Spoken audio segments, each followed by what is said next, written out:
Students, the content addressed in this video today is a state-required presentation for all students each school year. Child abuse is a very serious topic that we want to educate you about and encourage you to help us prevent it. As your counselors here at New Albany, we are here to help you in any and every way, and we just want to take a brief moment to remind you who we are and which students we are here to help.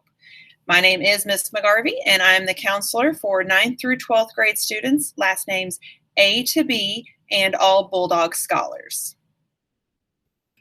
Hello, my name is Miss Jax, and I'm the counselor for students with the last name C through G-O.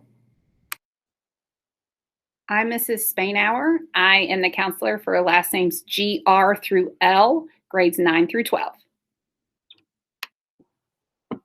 I'm Mary Beth Hackman. I have students with the last names of M through R-O-B and all English language learners.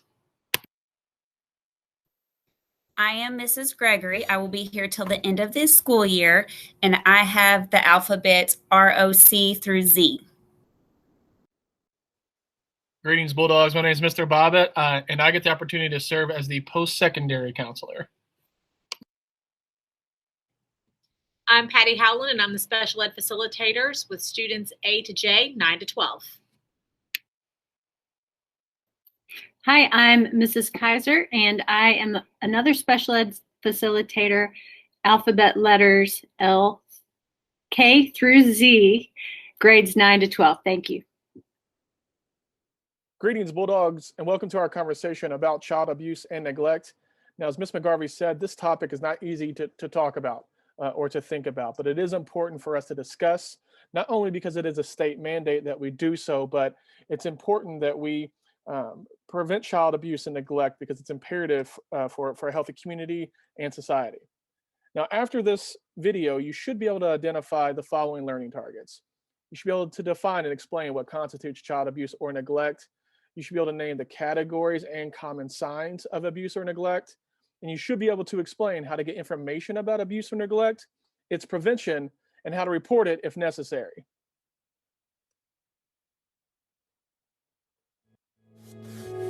You may have heard about child abuse and neglect. Do you know what they mean? They include acts of commission and omission and are preventable. Child abuse and neglect include acts of commission and omission. What are acts of commission? Acts of commission are deliberate and intentional. However, harm to a child might not be the intended consequence. Some examples include physical abuse, sexual abuse, psychological abuse. What are acts of omission? Acts of omission are the failure to provide for a child's basic physical, emotional, or educational needs, or to protect a child from harm or potential harm.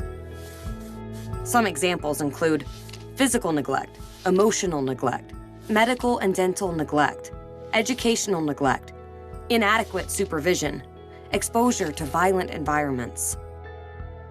About 1 in 7 children experience some form of child abuse or neglect in the last year. But we know the problem is underreported. That's why a consistent definition is so important. The good news is, we can stop child abuse and neglect before it starts. What can we do? We can work together to promote safe, stable, and nurturing relationships and environments so all children reach their full potential. Some strategies to consider include strengthen economic supports to families, change social norms to support parents and positive parenting, provide quality care and education early in life, enhance parenting skills to promote healthy child development, intervene to lessen harms and prevent future risk. These strategies help create families, neighborhoods, and communities where every child thrives.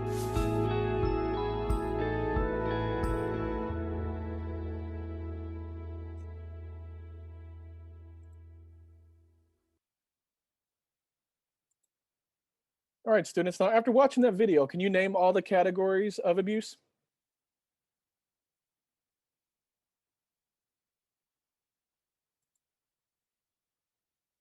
The categories include physical abuse, sexual abuse, psychological and emotional abuse, and acts of omission and neglect.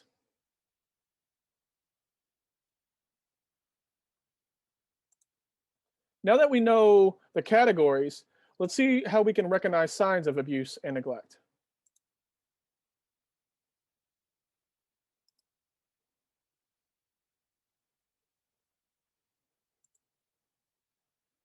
We define physical abuse as any non-accidental physical injury of a child.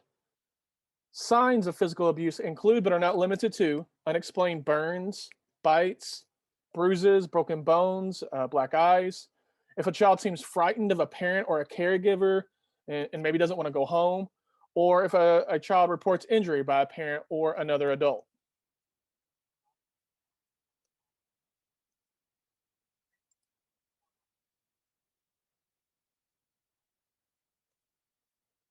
We define sexual abuse as anything done with a child for the sexual gratification of an adult or another child. Signs of sexual abuse include, but are not limited to, difficulty walking or sitting. If a child suddenly refuses to change for gym or participate in physical activities, or if a child experiences sudden change in appetite or maybe runs away.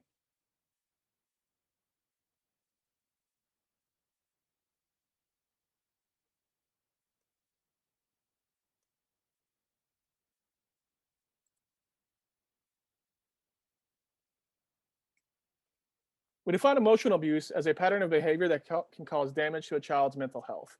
Signs of emotional abuse include, but are not limited to, showing extremes in behavior, or a delay in physical or emotional development, or if a child reports a lack of attachment to a parent.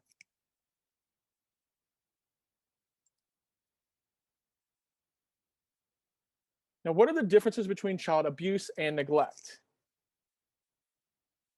Neglect is not meeting a child's basic needs, including failure to provide healthcare, education, supervision, clothing, nutrition, and housing.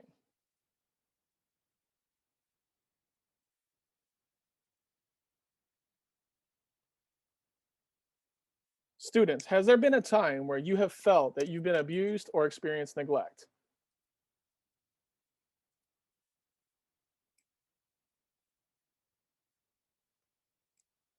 If so, please remember that you are not alone. We here at New Albany High School want to listen to you. If you have any concerns, or if this video made you feel uncomfortable because you know of a situation where someone that you know has experienced neglect or abuse, the Indiana Child Abuse Neglect Hotline is 1-800-800-5556. Again, that's 1-800-800-5556. You are not alone. If you or someone you know is experiencing any type of abuse, neglect, please reach out to a counselor, teacher, friend, or a trusted adult so that we can help. Thank you for watching this presentation. As a school, we are required to inform you about child abuse and neglect per state law. We know that this is a very sensitive topic and may have been very difficult to watch. Please know that we are here for you. If you have any questions or concerns, or this content raised any kind of uneasy feelings, please don't hesitate to reach out.